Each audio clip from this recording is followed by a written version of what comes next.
Is this team a Super Bowl contender? They might be the Eagles' biggest threat right now in the NFC. In the NFC, I probably wouldn't go that far.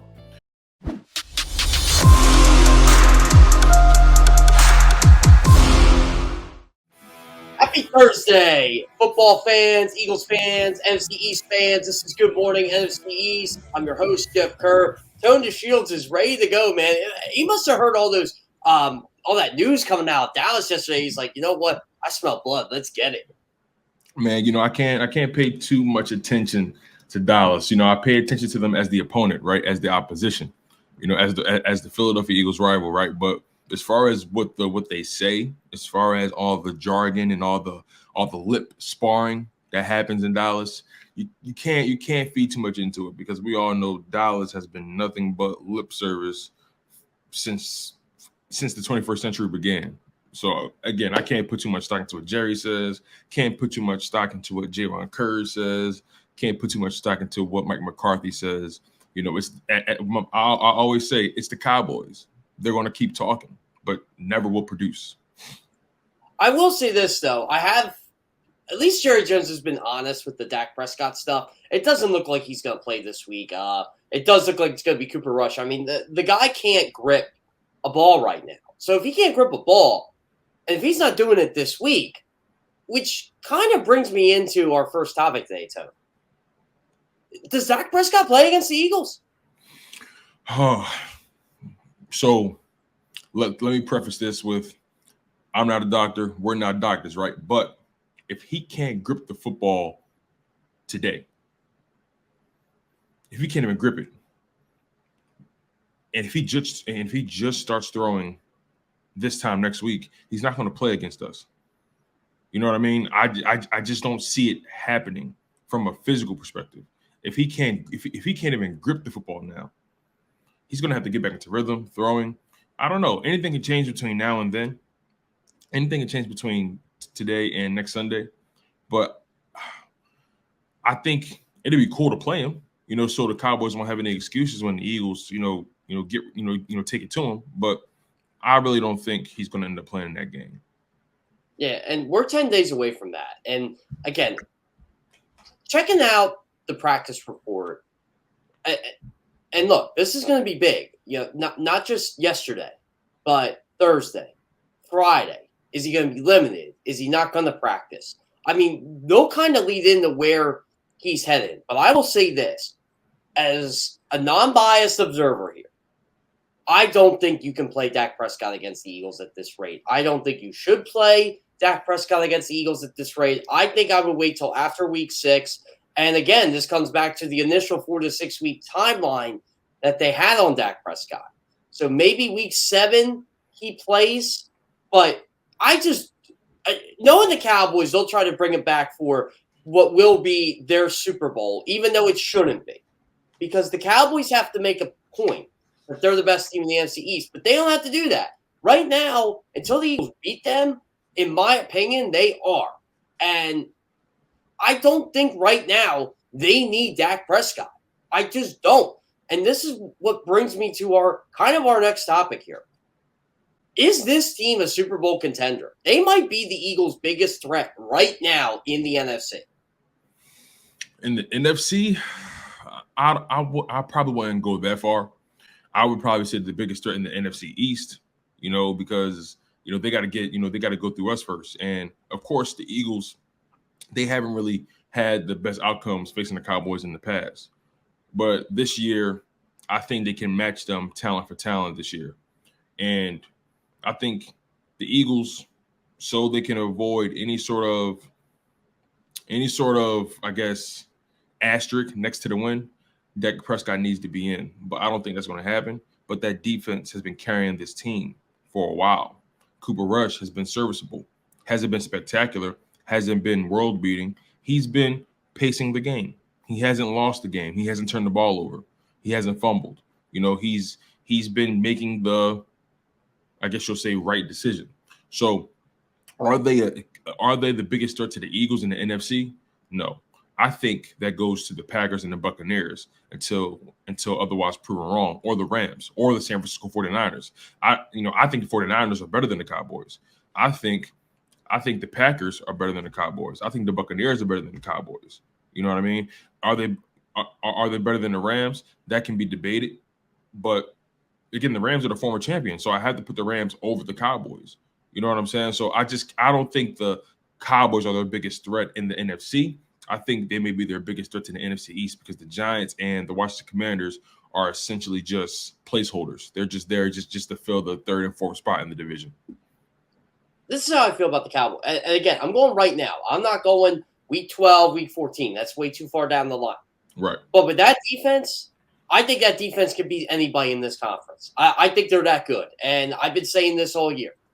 It's, can their offense do it? And they're getting better at wide receiver every single week. Michael Gallup's healthy, had a big touchdown last week. CeeDee Lamb's looking like a number one wide receiver. Noah Brown is the diamond in the rough. I've always liked Noah Brown, even when he was at Ohio State. The running game, we know what the running game can do.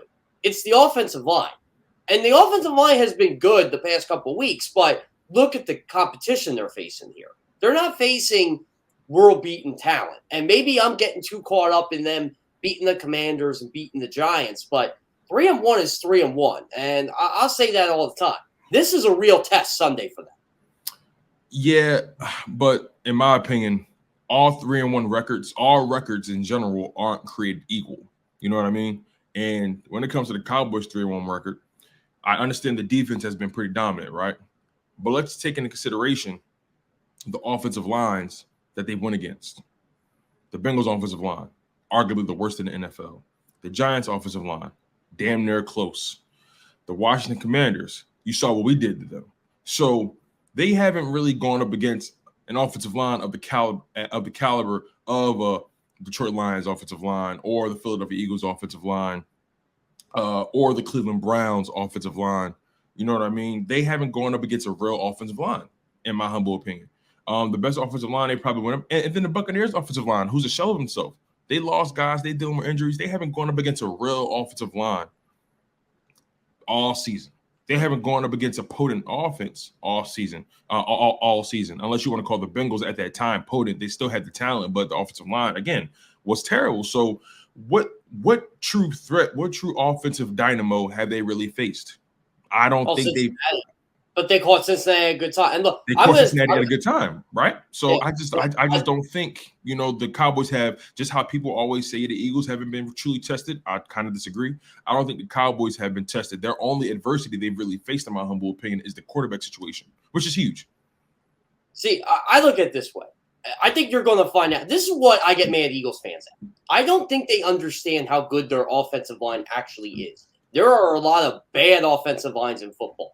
And Giants are one of them, and the Commanders are one of them. The Bengals' offensive line is actually toward the middle of the pack. They actually are. They the last 2 weeks they protected Joe Burrow, but their run blocking is terrible. You don't see offensive lines like the Eagles where they can pass protect and run protect at an elite level. It's very hard to find, and a lot of that has to do with Jeff Staff. And look, you're good.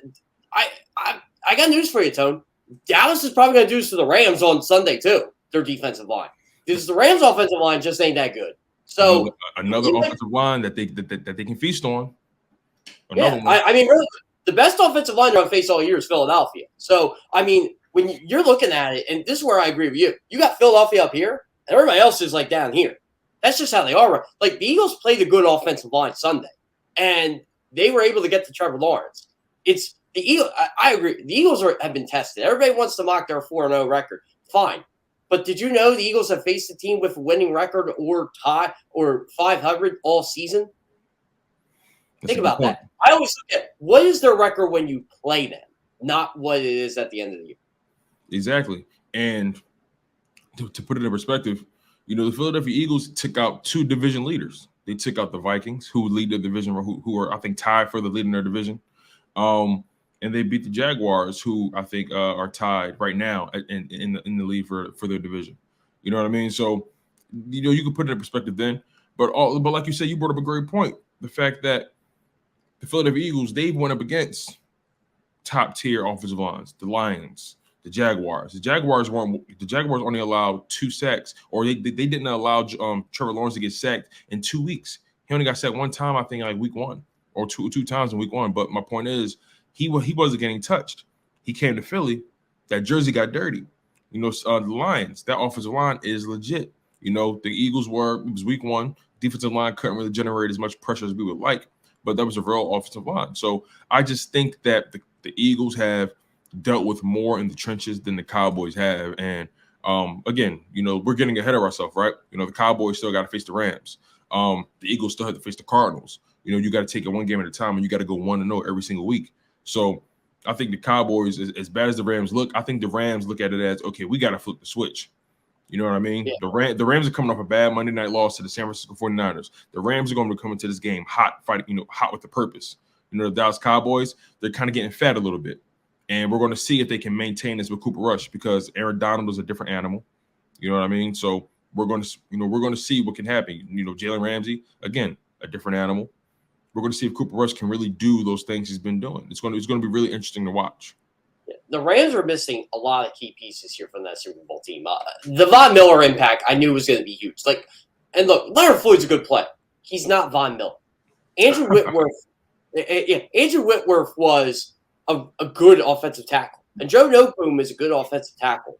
But really Brian Allen being banged up, that offensive line is a shell of themselves from last year. Oh, by the way, Tone, I don't think the Rams know who the heck's running the football. It's Darrell Henderson and Cam Akers, but you're a fantasy owner, even if you're not a fantasy owner, you're just a football fan. What are they doing? They only throw the ball to Cooper Kupp. It seems like they found Tyler Higbee to throw the ball to, but Allen Robinson looks slow. As Clay Harbor pointed out the other day, look, this Rams team is very, very beatable. Oh, without a doubt. I think they're extremely beatable. But I think there comes a time where a team just has to step their weight up. And I think the game is going to be tougher than what the Cowboys would like it to be. Because at the end of the day, they're still the champions. They're 2-2. And again, there's something to be said about a team coming off of a bad loss against their division rival. I think this is all, prospects, right? This is all what I'm assuming to happen. I think the Rams come back, with the purpose. They're going home. They're going to be in front of their hometown crowd. They're going to get some home cooking, and they're going to recalibrate. And I think they bounce back against the Cowboys. I think this is the moment where the Cowboys start to come down to earth. I think this is when it happens, because the Cowboys have a pretty fascinating schedule coming up. They have Rams, they're at Rams, at Eagles, and they got Lions, and then the Bears are the easiest part of that. I think they can lose any one of those games against the Rams, Eagles, or Lions. The Lions have one of the better offenses in the league, one of the better offensive lines. This is going to be interesting for the Cowboys, most definitely. Yeah, it's definitely a challenge. And look, if Dallas goes 2-1 that 3-game stretch, you can't be disappointed in that. Where you pick the wins or not, I'm sure they would love to pick Week 6 in Philadelphia. But again, we're getting ahead of ourselves here because we're not in Week 6, but we're getting close to that. And I think that's the anticipation right now.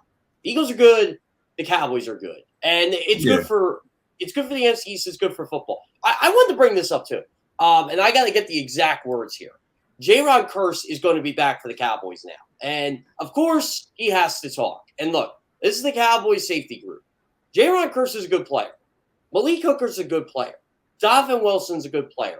But are they the best safety group in the NFL? This is what J-Ron Curse said. And, look, I respect that. You respect your teammates. But, number one, hands down, if you just go down our safety room, you can't go to another safety room and match player for player. Can't. Has he watched the Buffalo Bills?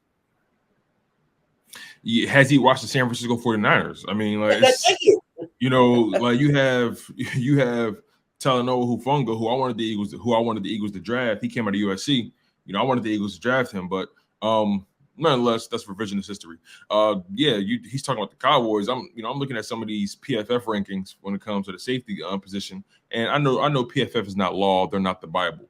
But it's something to consider, and they always factor in the way you cover, and tackling, and has he seen the San Francisco 49ers? The Patriots have a good safety group. You know what I mean? You still got Adrian Amos. You still got Quandre Diggs, Nick Cross. You know what I'm saying? Even LaMarcus Joyner from the Jets. It's like you still got the Buffalo Bills, even though they're dealing with some injuries back there. But that's all hearsay. You're supposed to be that confident. I'm not gonna get mad at a guy for being confident, but at the same time, you got to go out and prove it every single Sunday. And so far, they're not considered, according to PFF, to be one of the better safety groups. But again, PFF is not law. It's not the Bible. It's just a reference point. Some people do treat it as law in the Bible, though. And that's probably the problem sometimes, because you have all these different publications and all these different analytical services that, have their way of doing the math. And, none of these guys are transparent with their metrics. And that's okay. It is what it is. But I just feel like, there's a fine line between the analytics and the eye test, right? And even with the eye test, I don't think the Cowboys have a better safety group than the San Francisco 49ers or the Patriots or the Buffalo Bills. Yeah, if you want to talk about where people think PFF's gospel, you know how I put the other day, Tone, I know you follow my Twitter account, when I put the best opponent passer rating minimum of 20 targets, someone questioned that, saying, well, where'd you get those numbers? Because PFF don't have them. I'm like, you do know there are other websites out there besides PFF that CBS does not use. We have our own system. We have our own people. And I look up data every single day. It's part of my job. And yeah, I don't need to answer to you where I get my information from. It is True Media. But it's just one of those things, I get tired of hearing PFF's the gospel. I really do. And I love PFF. I know a lot of people there. I know a lot of good things they do.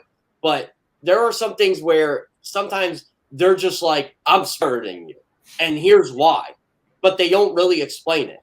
It's like they're trying to the Aaron Rodgers you. I'm not vaccinated. I'm immunized. It's always something. Yeah, I have no problem with anyone disagreeing with me, right? But if you're going to disagree with me, I would like you to at least have a reference point attached to that disagreement. If I put out an arbitrary number, in relation to a player's performance, and someone responds, well, actually, that's not really accurate. Based off of these metrics, this is what they've been doing. Then I can actually have a conversation with you. But if you're just, oh no, you're wrong. Where'd you get that? You're an idiot. Then at that point, what are we doing here? We're just disparaging each other, or you're just disparaging me just to prove a point, and that's not the proper way to spar. You know what I mean? I believe in sparring of the mind, sparring of ideas. Combat bad ideas with good ideas. You know what I'm saying? Combat a good idea with the even better idea. You know what I'm saying? So, I can't. This is why, and I try to tell you, Jeff, don't get sucked into the wormhole, Jeff. Twitter is an abyss, and it's fun to play around with, but don't fall in. I tell you all the time, Jeffrey. I don't have to respond to them. I just read them. It's more self-motivation, though. I'll tell you that. I've said to people all the time, Jody McDonald knows this, John McMullen, Rick Serritella, a lot of these guys know this. I spit truth when I put out that stuff. It's a fact. I don't need to put my opinion on it. The opinion is there. The fact is there. Darius Slay and James Bradbury are two of the three top cornerbacks in the NFL, according to opponent passer rating. Tariq Woolen is number one, who a lot of us wanted the Eagles to draft back in April. But is our boy Rob Ellis on? Is he on yet? No, he hasn't quite gotten here yet, but he should be here soon. As a matter of speaking of the devil, I got Rob Ellis just popped into the building. Just popped into the building. But yeah, Jeff, to put a button on this segment, at the end of the day, the Cowboys, this next 3-game stretch for them, it's going to be tough. You know what I'm saying? And this next stretch for the Philadelphia Eagles going to be tough as well. You're at the Cardinals, you have the Cowboys, and then the Cowboys are at the Rams, at the Eagles. I understand the Rams are struggling, but you still have to come in and buckle your chin strap and be respectful. You're going to be on their home turf. That's just the reality. So the Cowboys, I respect their defense. Their defense is very real, but at the same time, I want people to just curve their expectations with the Cowboys defense for this reason only. They haven't gone up against a real offensive line. It's just the unfortunate truth. Buccaneers offensive line, a shell of itself. Bengals offensive line, I don't respect that at all. Giants offensive line, terrible. Washington Commanders offensive line, terrible. So the Cowboys have feasted on terrible offensive lines. Let's keep it in perspective, you guys. That's all I'm saying. And they're going to face bad offensive lines all year because that's just how the NFL is. All right, we're going to have Rob Ellis on right after the break.